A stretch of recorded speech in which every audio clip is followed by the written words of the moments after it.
दिल्ली के चांदनी चौक में चल रहे सौंदर्यीकरण के दौरान तोड़े गए हनुमान मंदिर को लेकर के बीजेपी और आम आदमी पार्टी आमने सामने आए। हिंदू संगठनों के लोगों ने चांदनी चौक पहुंचकर के दिल्ली सरकार के खिलाफ नारेबाजी की। कार्यकर्ताओं ने मांग की है कि चांदनी चौक के सौंदर्यीकरण की योजना को रीडिजाइन किया जाए और हनुमान मंदिर को दोबारा बनाया जाए।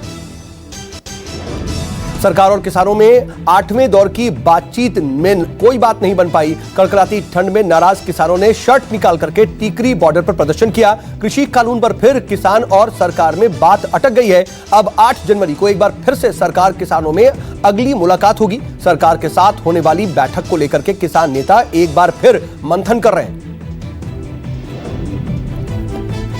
6 जनवरी यानी कि कल किसानों ने पेरीफेरल एक्सप्रेसवे पर ट्रैक्टर मार्च निकालने का ऐलान किया है। किसानों की ट्रैक्टर रैली को लेकर के यूपी सरकार अलर्ट है। किसानों के ट्रैक्टर मार्च के ऐलान के बाद पश्चिमी यूपी के 17 जिलों में राउंड 0 पर सीनियर अधिकारियों की तैनाती की गई है।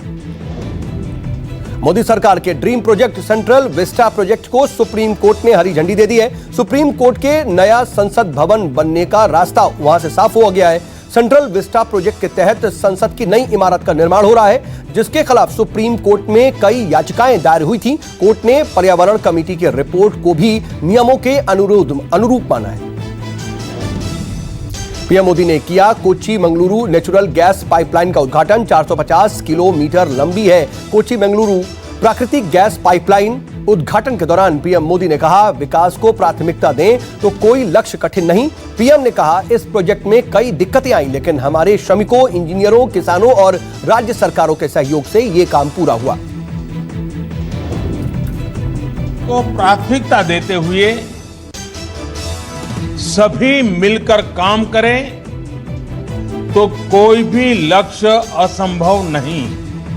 ये प्रोजेक्ट से जुड़े लोग जानते हैं कि इंजीनियरिंग के लिहाज से इसे पूरा करना कितना मुश्किल था। कई दिक्कतें भी आई, लेकिन हमारे श्रमिकों, हमारे इंजीनियरों, हमारे किसानों और राज्य सरकारों के सहयोग से ये पाइपलाइन पूरी हुई।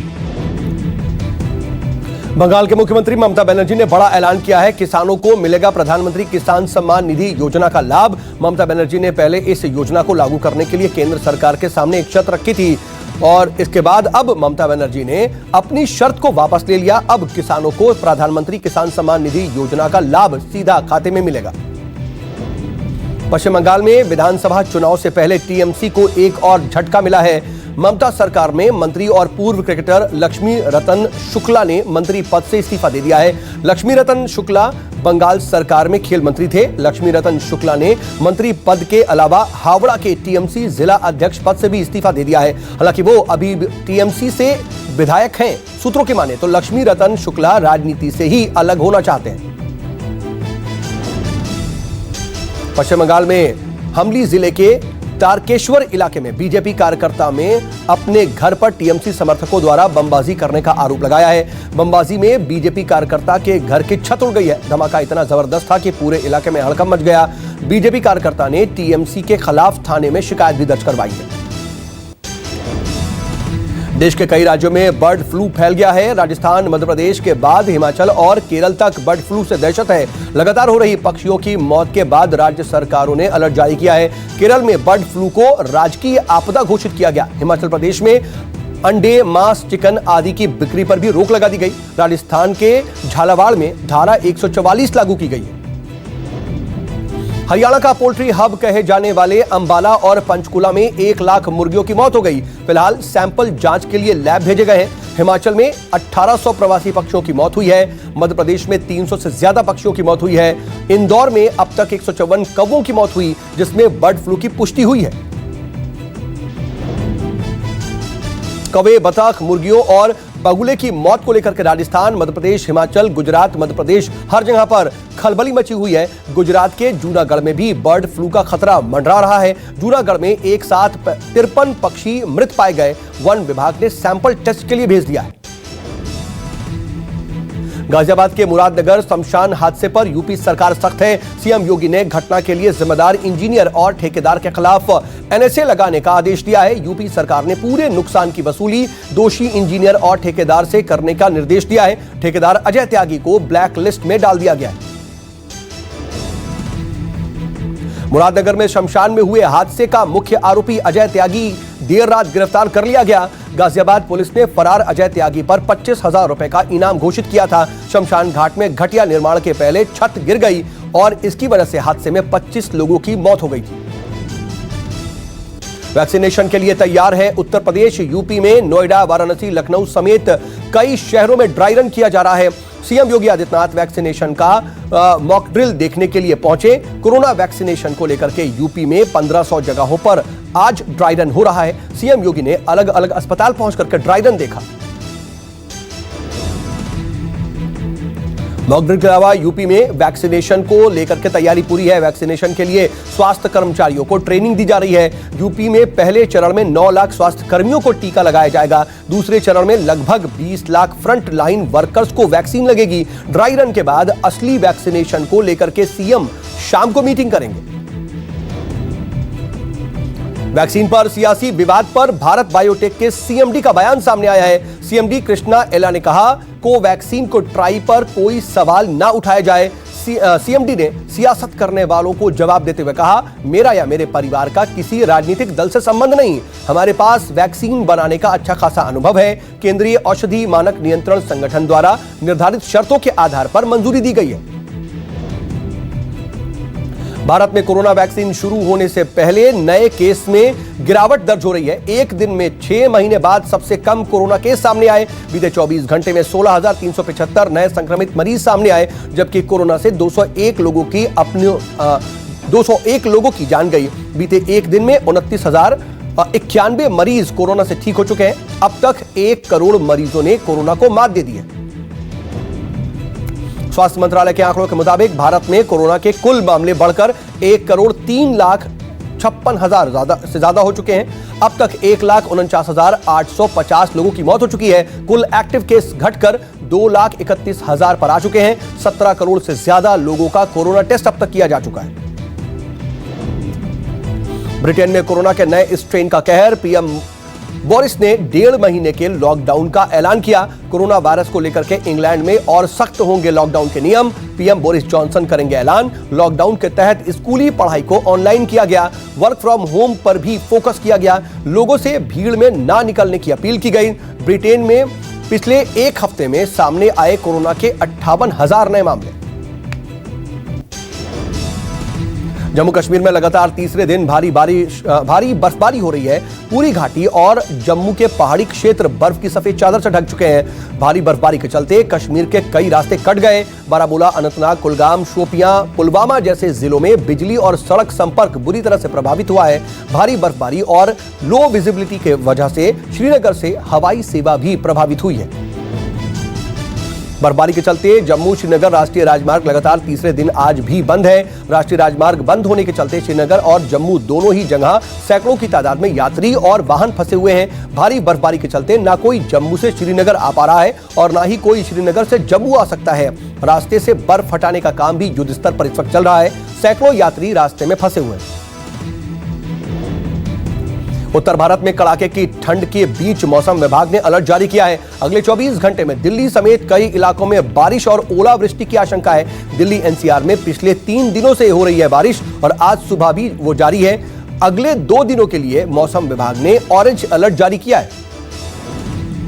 उत्तराखंड के पिथौरागढ़ के मुनस्यारी में ताजा बर्फबारी हुई है। बर्फबारी के साथ ही पूरा इलाका शीतलहर से कांप रहा है। मुनस्यारी के ऊंचाई वाले कुछ गांव में पानी जमने की वजह से पानी की सप्लाई करने वाली पाइप फट चुकी है। बागेश्वर के ज्यादातर इलाकों में सुबह से ही बारिश हो रही है।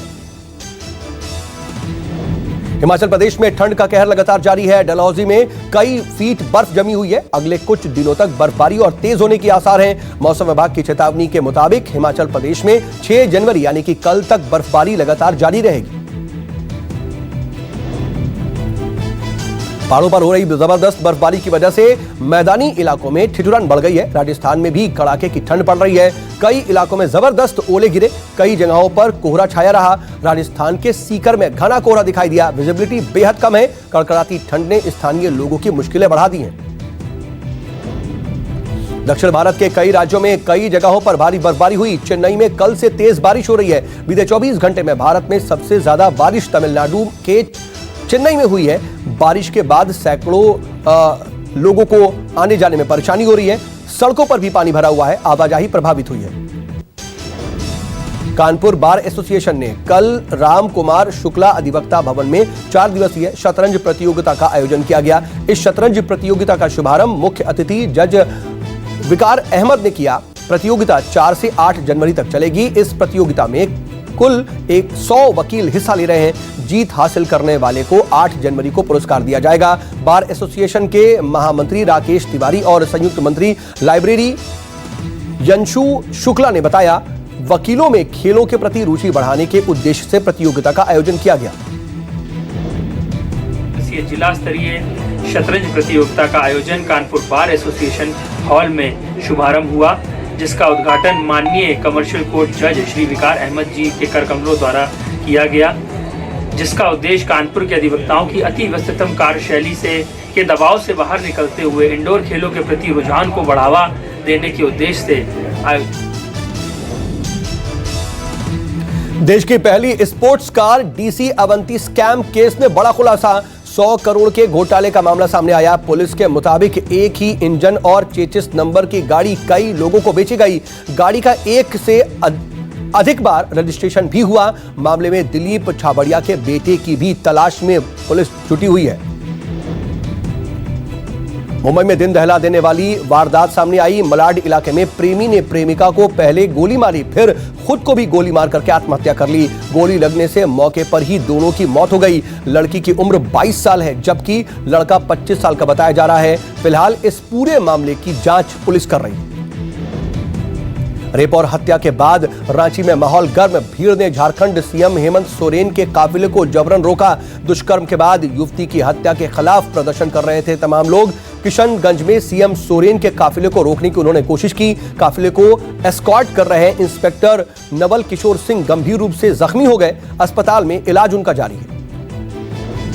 दुनिया भर में पिछले 24 घंटे में आए 5 लाख से ज्यादा कोरोना के नए मामले। अब तक 6 करोड़ से ज्यादा लोग रिकवर हुए हैं। कोरोना के बढ़ते मामले चिंता के कारण हैं और आंकड़ा 8 करोड़ 54 लाख के पार पहुंच चुका है। कोरोना से मरने वालों की जो संख्या है वो 18,50,000 के पार हो चुकी है। अमेरिका में बीते 24 घंटे में 1,94,000 से ज्यादा नए केस सामने आए।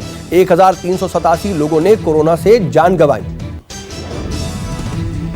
डब्ल्यूएचओ प्रमुख ने वैक्सीन के लिए भारत और पीएम मोदी की तारीफ की। डब्ल्यूएचओ प्रमुख ने कहा, कोविड-19 के खिलाफ भारत ने निर्णायक कदम उठाए। भारत में लॉकडाउन के ऐलान पर भी डब्ल्यूएचओ प्रमुख ने पीएम मोदी की सराहना की। सीरम इंस्टीट्यूट की कोविशील्ड और भारत बायोटेक की कोवैक्सीन को इमरजेंसी इस्तेमाल की मंजूरी दे दी गई थी। पाकिस्तान ने लगभग 2 लाख अफगान शरणार्थियों के आईडी रद्द किए। गृह मंत्री शेख रशीद अहमद ने कहा, हमारे पास 8 लाख अफगानों की सूचना है जो पाकिस्तान में अवैध रूप से रह रहे हैं। शेख रशीद ने आगे कहा कि वीजा जारी करने की प्रक्रिया में हो रहे भ्रष्टाचार से निपटने के लिए यह कदम उठाया गया। भारत को लगा झटका। ऑस्ट्रेलिया के खिलाफ टेस्ट सीरीज से बाहर हुए केएल राहुल। नेट प्रैक्टिस के दौरान बल्लेबाजी करते हुए राहुल को चोट लगी। बीसीसीआई ने ट्वीट कर इस बात की जानकारी दी। 7 जनवरी से सिडनी क्रिकेट ग्राउंड में सीरीज का तीसरा मैच खेला जाएगा। बीसीसीआई अध्यक्ष सौरव गांगुली की हालत स्थिर। कल अस्पताल से छुट्टी मिल सकती है। गांगुली का इलाज कर रहे डॉक्टर उनकी सेहत पर लगातार नजर बनाए हुए हैं। हल्का दिल का दौरा पड़ने के बाद गांगुली को कोलकाता के एक निजी अस्पताल में भर्ती करवाया गया था। राज शांडिल्य की अपकमिंग फिल्म किसान में नजर आएंगे सोनू सूद। अमिताभ बच्चन ने सोनू सूद को शुभकामनाएं दी। फिलहाल फिल्म की पूरी कास्ट का ऐलान होना बाकी है। फिल्म किसान को निवास निर्देशित करेंगे। सोनू सूद की इस फिल्म का ऐलान होते ही यह चर्चा में आ गई है। वेब सीरीज तांडव का ट्रेलर रिलीज हो गया है। सत्ता की लड़ाई में सैफ अली खान और डिंपल कपाडिया के बीच जंग देखने को मिलेगी। तांडव का ट्रेलर रिलीज होते ही सोशल मीडिया पर ट्रेंड करने लगा। राजनीतिक ड्रामा वेब सीरीज तांडव के साथ अली अब्बास जफर अपना डिजिटल डेब्यू कर रहे हैं। 6 जनवरी से महंगा होगा रेलवे का सफर। जनरल क्लास में सफर करने वाले यात्रियों को बिना रिजर्वेशन नहीं मिलेगा टिकट। ट्रेन आने से पहले सिर्फ आधे घंटे पहले टिकट विंडो ओपन होगी। यहां भी यात्रियों को रिजर्वेशन वाला टिकट ही मिलेगा। यात्री ऑनलाइन रिजर्वेशन भी करा सकते हैं।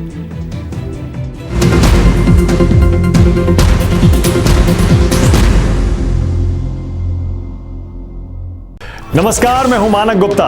अगर आपको हमारा ये वीडियो पसंद आया हो तो इसे लाइक और शेयर जरूर करें और हां, हमें सब्सक्राइब और फॉलो करना ना भूलें ताकि आप देश और दुनिया की कोई खबर मिस ना करें।